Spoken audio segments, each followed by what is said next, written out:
महमूद खान अचकज़ई और पीटीआई के फासले बढ़ रहे हैं क्योंकि पीटीआई उनको कायदे इख्तिलाफ जो है वो नॉमिनेट नहीं कर रही है इमरान खान की नामजदगी के बावजूद। इमरान खान से अगली मुलाकात तक वो नाराज हैं। हो सकता है इमरान खान अपना फैसला भी बदल लें क्योंकि इमरान खान तो यू टर्न के बादशाह हैं। अतर मनिल्ला ने भी 26वीं आईनी तरमीम को तो मुकम्मल कबूल किया हुआ है, ये तकरीरें करने का क्या फायदा है। तो मैंने पहले दिन कहा कि अलीमा के बच्चों को अलीमा की मर्जी से एस्टेब्लिशमेंट ने गिरफ्तार किया।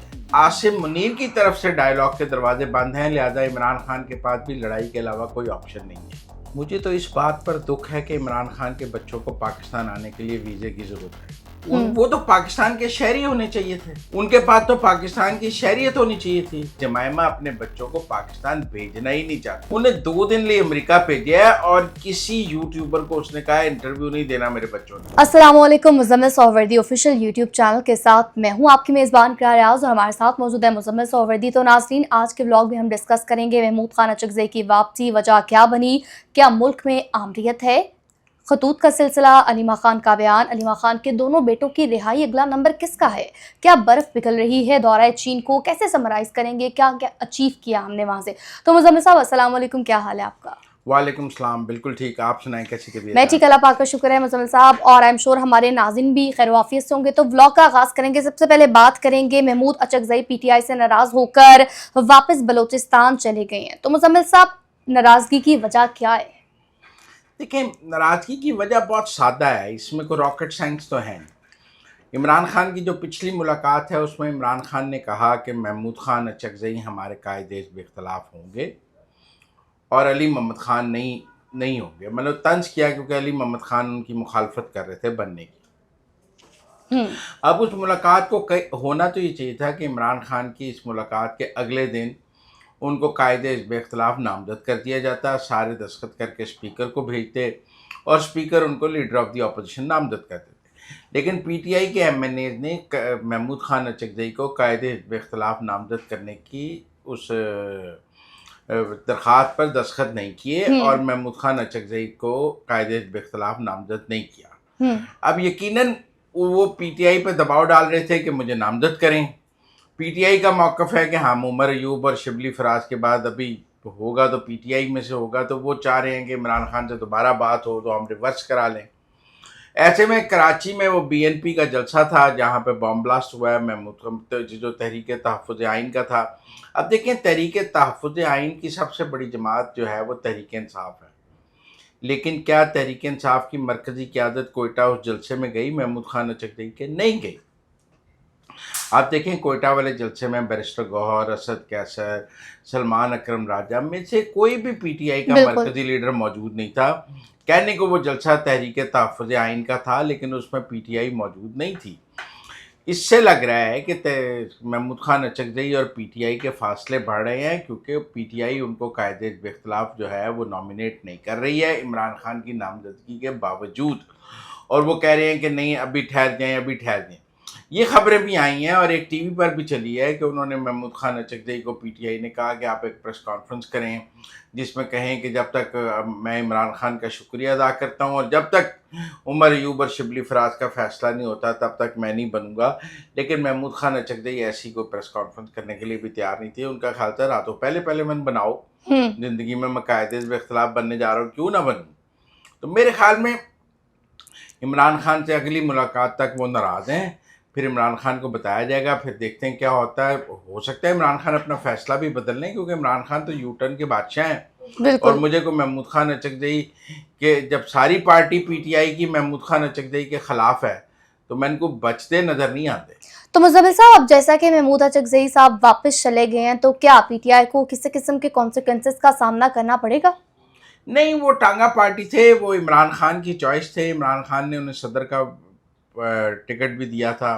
इमरान खान का ख्याल है कि वो फ़ौज को अच्छी गालियां निकाल लेते हैं, एंटी आर्मी। इमरान खान का ख्याल है कि मेरी पीटीआई तो सारी फ़ौज के साथ मुक गई है, तो महमूद खान अचकज़ई मेरे एंटी आर्मी एजेंडे को लेकर चल सकते हैं, इसलिए इमरान खान महमूद खान अचकज़ई के हक़ में है। वरना इमरान खान तो महमूद खान अचकज़ई के कितने ख़िलाफ़ थे, ये तो 2014 के कंटेनर में सबने देखा था। लेकिन अब टेक्निकल बात यह है कि पीटीआई की पार्टी मुफाहमत करती है, इमरान खान लड़ाई करते हैं। इमरान खान का ख्याल है मेरी लड़ाई को महमूद खान अचकज़ई लड़ लेंगे, मेरी पार्टी तो मेरी लड़ाई लड़ने के लिए तैयार नहीं, इसलिए उनकी नामजदगी की गई।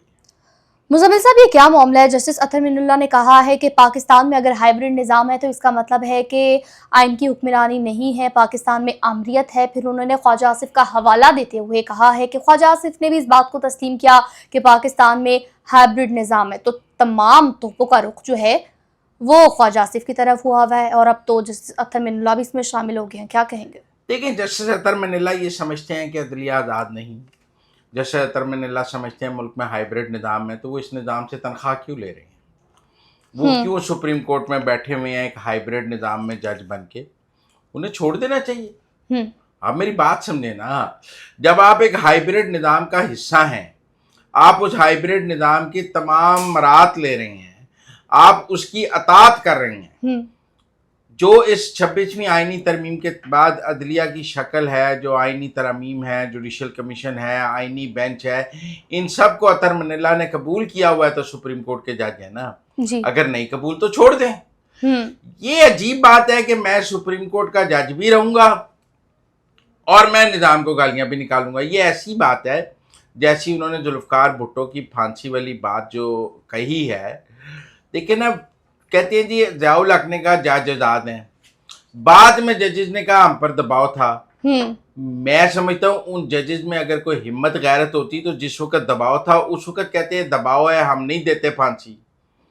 उस वक्त तो फांसी के दस्तखत कर दिए, तो बाद में किताबें लिखकर दबाव मानने की क्या जरूरत है? अतहर मिनुल्लाह ने भी 26वीं आइनी तरमीम को तो मुकम्मल कबूल किया हुआ है, ये तकरीरें करने का क्या फ़ायदा है? मेरा ख्याल है कि ये जो अतहर मिनुल्लाह कायदे हिज़्ब इख्तिलाफ अदलिया में बनने की कोशिश करती हैं या वो अदलिया के अंदर सियासी तकसीम का एक हिस्सा बनने की कोशिश करते हैं, ये कोई अदलिया की अच्छी या मुस्बित शक्ल नहीं है।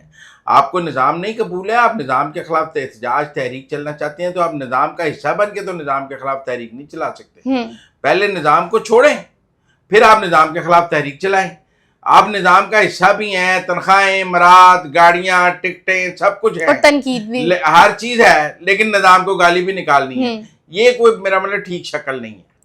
मुज़म्मिल साहब, जिस तरह के आप कहते थे फिक्स्ड मैच है, अलीमा खान को लीडर बनाया जा रहा है, उन पर एस्टैब्लिशमेंट का हाथ है, तो अब देखें जिस तरह से आपने कहा था, अब दोनों बेटों की जमानतें हुई हैं, रिहाई भी हो गई है, अभी तो चंद दिन हुए थे गिरफ्तारी को, तो इस फिक्स्ड मैच के असरात तो सबने देख लिए हैं, आया है सबके साथ।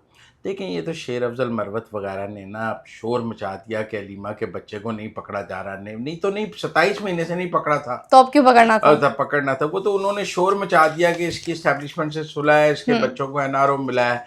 तो मैंने पहले दिन कहा कि अलीमा के बच्चों को अलीमा की मर्जी से एस्टैब्लिशमेंट ने गिरफ्तार किया है और वो इस कंडीशन पे गिरफ्तार किया है कि आपको अदालत से जमानत दिला देंगे, ऐसी कोई बात नहीं है।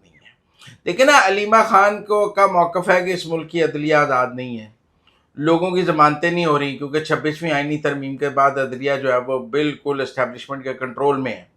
उनके बच्चों की फिर ज़मानतें भी तो एस्टैब्लिशमेंट ने कराई ना। अगर अलीमा खान का मौक़िफ़ लिया जाए कि इस मुल्क की अदालतें एस्टैब्लिशमेंट के कंट्रोल में हैं, अगर अतहर मिनुल्लाह का मौक़िफ़ मानूं कि ये हाइब्रिड निज़ाम है और सब कुछ एस्टैब्लिशमेंट के कंट्रोल में आमरीत है, तो फिर ये ज़मानतें भी तो एस्टैब्लिशमेंट की मर्जी से हुई है ना। फिर अलीमा खान ने अपने बच्चों की ज़मानतों के लिए एस्टैब्लिशमेंट से कोई फिक्स मैच खेला है ना, क्योंकि हफीजुल्लाह न्याजी के बच्चे की तो ज़मानत नहीं हुई, वो तभी भी जेल में है। पतलून पकड़ाई जिसने, उसकी ज़मानत जिसने लहराई, उसका मिलिट्री कोर्ट ट्रायल, ये कोई इंसाफ तो नहीं, ये तो एस्टैब्लिशमेंट की चाहत है ना।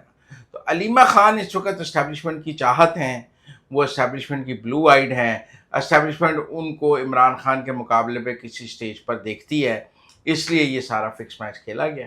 वो कहते हैं ना, एक तेरी चाहत है, एक मेरी चाहत है, होगा तो वही जो तेरी चाहत है। नहीं होगा वही जो एस्टैब्लिशमेंट की चाहत है, ठीक है ना, आप इसको ठीक कर लें होगा वही जो एस्टैब्लिशमेंट की चाहत है। ये मैं कहना 9 मई के मुल्ज़मान की 4 दिन में जमानत भी हो सकती है और ना हो तो 4 साल नहीं हो सकती।